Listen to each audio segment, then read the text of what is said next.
Assalamualaikum warahmatullahi wabarakatuh. Jumpa lagi bersama channel Tongkat Emas Edukasi, channel yang menyajikan seputar dunia informasi pendidikan. Apa kabar Bapak Ibu? Semoga semuanya dalam keadaan sehat walafiat serta dimurahkan segala urusan rezekinya. Baik Bapak Ibu, kali ini kita akan bahas tentang soal P3K tahun 2023, khususnya kompetensi teknis, yang mana ada bocoran beberapa soal yang insya Allah nantinya akan sesuai dengan soal-soal yang akan kita bahas ini Bapak Ibu. Karena ini sudah sesuai dengan kisi-kisi terbaru tahun 2023. Sebelum saya lanjutkan pada pembahasan soal, seperti biasa, bagi Bapak Ibu yang baru menemukan channel ini, terus dukung channel ini dengan cara tekan tombol subscribe dan nyalakan notifikasi loncengnya, agar Bapak Ibu tidak ketinggalan jika channel ini mengupload video terbaru. Dan bagi Bapak Ibu yang akan melaksanakan tes P3K, yang sudah beberapa hari ke depan ini akan dilaksanakan, saya doakan semuanya lulus dengan nilai yang sangat memuaskan, sehingga nanti Bapak Ibu bisa diangkat menjadi ASN P3K tahun 2023 ini. Baik, kita lanjutkan saja langsung pada soal yang pertama. Teori yang menyatakan bahwa peserta didik selama kegiatan belajar lebih ditekankan untuk aktif berpikir, menyusun konsep-konsep, serta memberi makna tentang hal-hal yang dipelajari, dan yang paling penting terwujudnya belajar adalah niat peserta didik itu sendiri, merupakan aliran dari teori A. Konstruktivis, B. Behavioristik, C. Humanistik, D. Cybernetik, E. Kognitivistik. Silahkan Bapak Ibu jawab, saya hitung mundur mulai dari angka 5.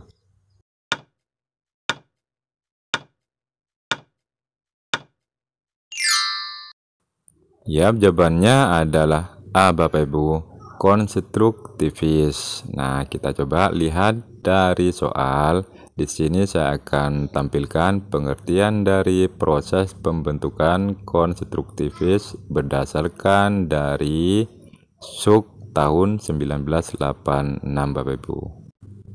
Jadi berdasarkan pengertian ini, teori belajar konstruktivis memahami belajar sebagai proses pembentukan atau konstruksi pengetahuan oleh peserta didik itu sendiri. Pengetahuan ada di dalam diri seseorang yang sedang mengetahui, itu berdasarkan SUK pada tahun 1986 Bapak Ibu. Jadi dengan kata lain, kata pembentukan kepengetahuan adalah peserta didik itu sendiri. Jadi peserta didik harus aktif selama kegiatan pembelajaran, aktif berpikir, aktif menyusun konsep. Nah, ini sesuai pada soal Bapak Ibu. Jadi di sini ada kata aktif belajar, menyusun konsep-konsep, serta memberi makna tentang hal-hal yang dipelajari. Maka berdasarkan teori ini jawabannya adalah A Bapak Ibu. Oke, kita lanjutkan ke soal berikutnya. Apabila dalam proses belajar peserta didik melakukan sesuatu sampai dengan mendapatkan respon yang tepat dan sesuai dengan apa yang diinginkan, serta menghilangkannya apabila dirasakan tidak sesuai. Hal ini merupakan prinsip belajar dari A. Konseptualisasi, B. Conditioning, C. Trial and error, D. Stimulus respon, E. Shaping. Silahkan Bapak Ibu jawab, saya hitung mundur mulai dari angka 5.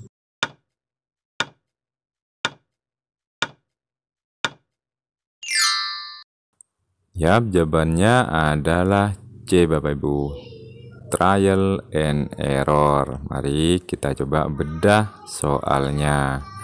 Di sini Bapak Ibu, metode coba-coba merujuk pada upaya atau metode untuk mencapai sebuah tujuan melalui berbagai macam cara.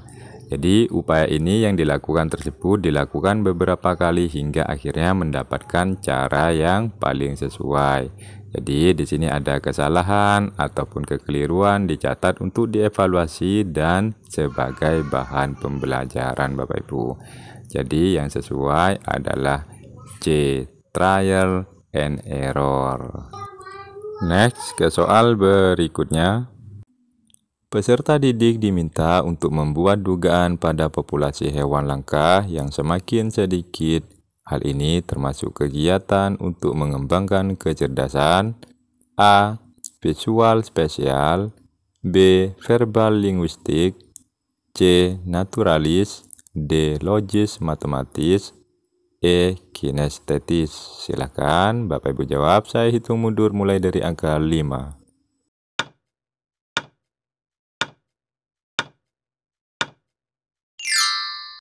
Yap, jawabannya adalah D Bapak Ibu, logis matematis. Mari kita bedah satu persatu dari jawaban. Dalam soal terdapat kata membuat dugaan. Ini kata kuncinya Bapak Ibu. Nah, di sini kita ambil jawaban yang A, visual spasi. Artinya di sini visual spasi Bapak Ibu, anak pandai bermain puzzle atau pandai menggambar. Maka yang ini tidak sesuai ya jawabannya. Sedangkan B yaitu kecerdasan linguistik verbal atau verbal linguistik itu biasanya anak cerdas dalam hal menulis ataupun berbicara. Maka jawaban B ini juga kurang pas. Sekarang kita lihat jawaban C Bapak Ibu. Kecerdasan naturalis, artinya di sini anak senang menjelajahi atau menelusuri alam terbuka. Maka dalam hal ini jawaban C tidak sesuai. Sedangkan jawaban D kita lihat yaitu kinestetik Bapak Ibu. Di sini anak biasanya pandai dalam olahraga atau sebagai atlet, bisa menari dan sejenisnya. Maka jawaban ini pun juga tidak sesuai. Sedangkan dengan kecerdasan logika matematis, di sini biasanya anak selain pandai dalam matematika yaitu berhitung, anak tersebut juga pandai atau senang berpikir logis serta berupa hal-hal abstrak atau angka, atau juga mengenai pola atau hubungan tertentu Bapak Ibu. Jadi jawabannya adalah logis matematis. Oke, kita lanjutkan ke soal berikutnya. Peserta didik dalam satu kelas gaya belajarnya beragam. Ada yang visual, auditori, dan kinestetik. Namun, kegiatan pembelajaran selama ini masih banyak yang konvensional, klasikal. Agar dapat memenuhi ketiga gaya belajar tersebut, guru perlu A. Menggunakan metode ceramah, diskusi, tanya jawab. B. Menggunakan media komik pembelajaran dan buku paket. C. Menggunakan program audio dan modul. D. Menggunakan media audio, video, dan percobaan. E. Menggunakan modul dan PowerPoint. Silahkan Bapak Ibu jawab, saya hitung mundur mulai dari angka 5.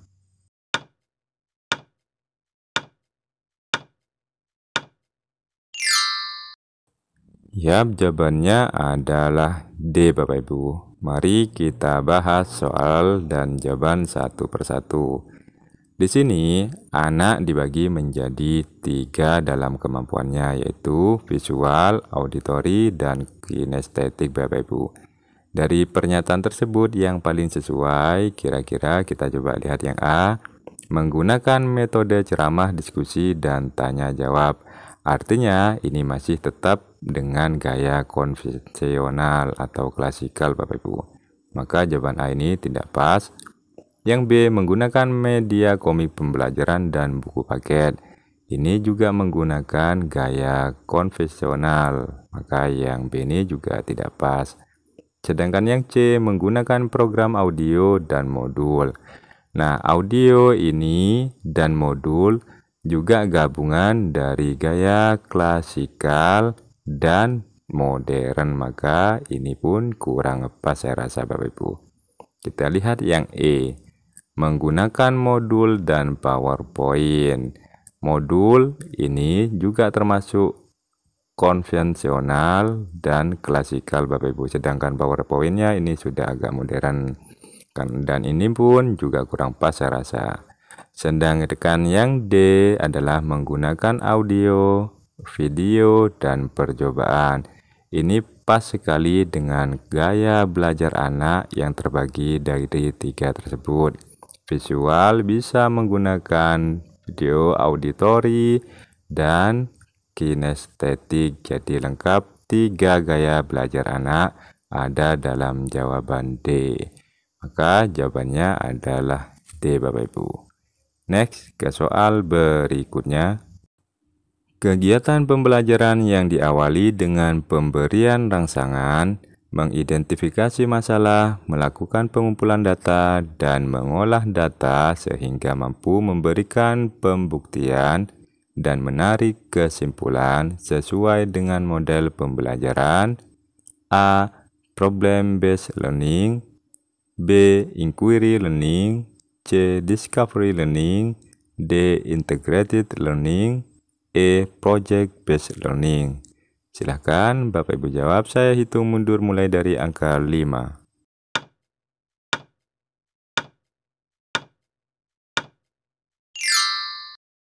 Yap, jawabannya adalah C Bapak Ibu, Discovery learning.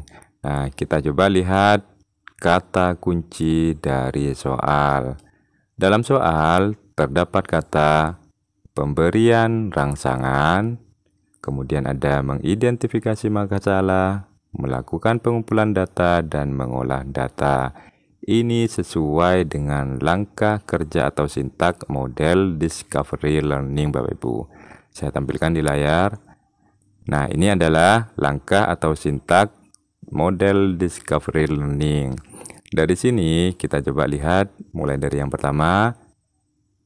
Pemberian rangsangan, stimulation, ini sama seperti ada di soal. Kemudian pernyataan di soal pun juga ada. Kemudian ada pengumpulan data, pengolahan data, pembuktian, dan terakhir adalah menarik kesimpulan.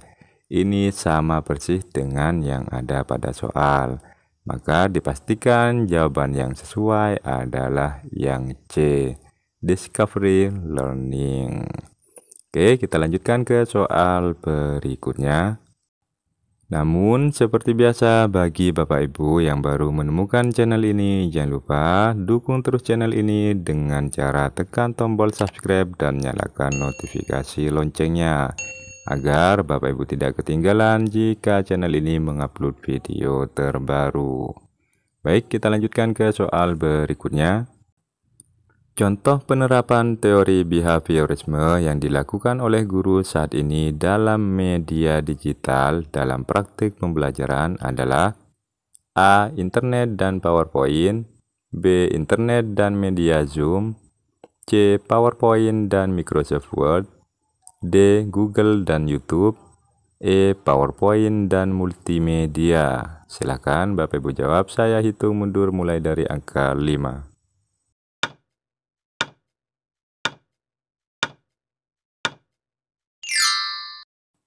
Yap, jawabannya adalah E Bapak Ibu, PowerPoint dan multimedia.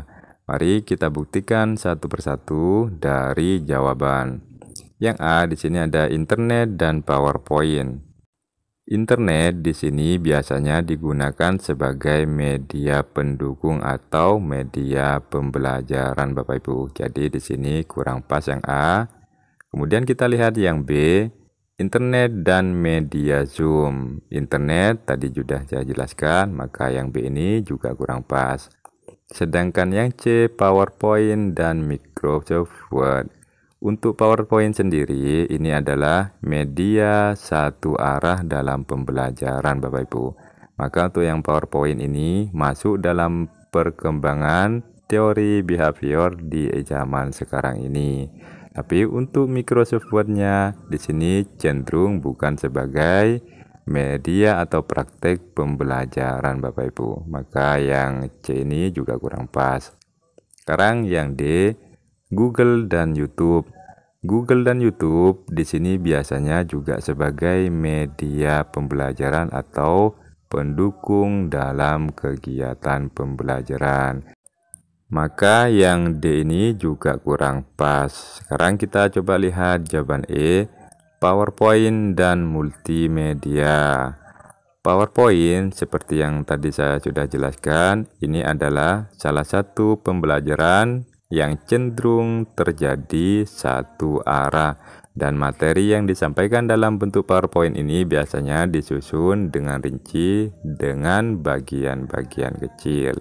Maka PowerPoint-nya masuk. Sekarang coba kita lihat multimedia. Multimedia di sini Bapak Ibu sebagai materi yang disusun dengan perencanaan yang rinci dan ketat serta urutan yang jelas. Maka jawaban yang paling pas dengan penerapan teori behaviorisme yaitu adalah E Bapak Ibu. Oke, kita lanjutkan ke soal berikutnya. Guru mempelajari latar belakang masalah, seluk-beluk dan permasalahan peserta didiknya. Ketika kemudian guru memberikan informasi atau pengetahuan yang memadai peserta didiknya, maka hal ini merupakan tahapan kreativitas dalam A. Iluminasi, B. Verifikasi, C. Inkubasi, D. Persiapan meletakkan dasar, E. Produksi. Silakan Bapak Ibu jawab, saya hitung mundur mulai dari angka 5.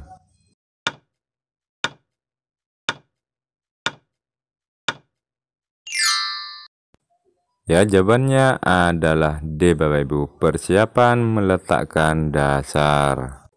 Mari kita bahas satu persatu dari jawaban Bapak Ibu. Yang A, iluminasi. Artinya di sini Bapak Ibu, tahapan ini disebut sebagai tahap pemahaman suatu tahap mendapatkan ide atau gagasan. Maka dari pengertian ini, yang A ini tidak sesuai. Sekarang kita coba lihat yang B, verifikasi. Nah, ini Bapak Ibu sudah pasti tahu artinya, jadi tidak perlu saya jelaskan, dan ini pun juga tidak sesuai Bapak Ibu. Sedangkan yang C, inkubasi. Inkubasi ini artinya mengambil waktu untuk meninggalkan masalah. Nah, ini artinya pun juga kurang pas. Sekarang coba lihat yang E Bapak Ibu, produksi. Nah, saya rasa Bapak Ibu sudah paham semua arti dari kata produksi. Maka dari pengertiannya ini pun kurang pas dengan soal yang ada. Maka jawaban E ini kurang sesuai.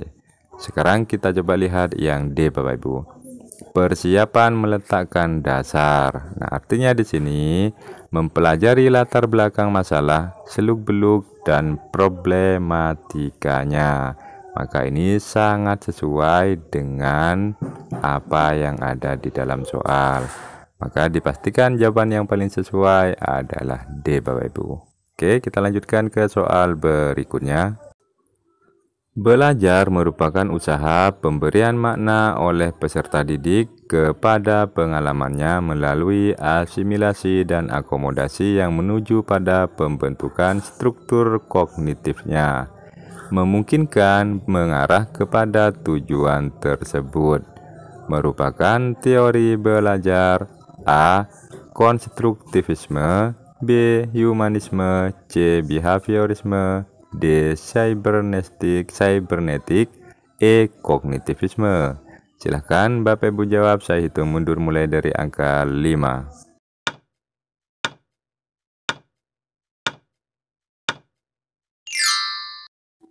Ya, jawabannya adalah A Bapak Ibu, konstruktivisme.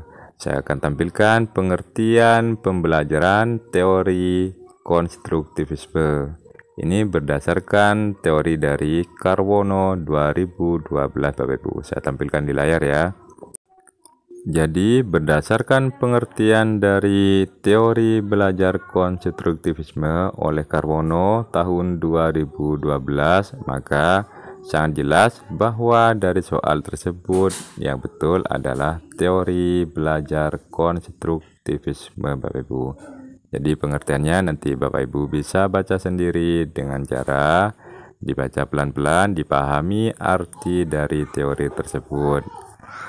Mungkin Bapak Ibu itu saja yang dapat saya sampaikan hari ini. Semoga apa yang saya sampaikan bisa bermanfaat bagi Bapak Ibu dan menambah wawasan Bapak Ibu dalam persiapkan tes P3K tahun ini. Semoga Bapak Ibu yang akan melaksanakan tes bisa lulus dengan nilai yang sangat memuaskan, sehingga Bapak Ibu bisa menjadi ASN P3K tahun 2023 ini. Dan jangan lupa, bagi Bapak Ibu yang baru menemukan channel ini, dukung terus channel ini dengan cara tekan tombol subscribe dan nyalakan notifikasi loncengnya, agar Bapak Ibu tidak ketinggalan jika channel ini mengupload video terbaru. Oke Bapak Ibu, terima kasih atas dukungannya. Assalamualaikum warahmatullahi wabarakatuh.